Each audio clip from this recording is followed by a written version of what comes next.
Welcome to this new video. I'm about to show you how to make this special Mother's Day card.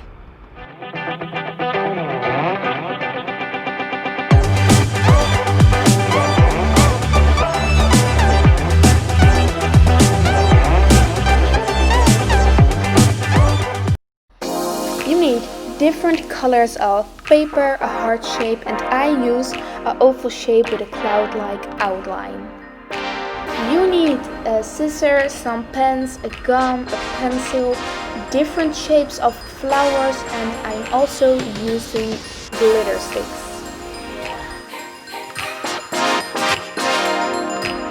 First of all, I want to mention that this is a super easy, crafty, special Mother's Day card DIY, which literally everyone can follow. I think the video already says enough by itself, so make sure to like and subscribe. I really would appreciate that, and I hope you will enjoy watching this video.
Now we are going to decorate the heart with all the cut out flower shapes.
Thank you guys for watching. This is the end result. See you the next time.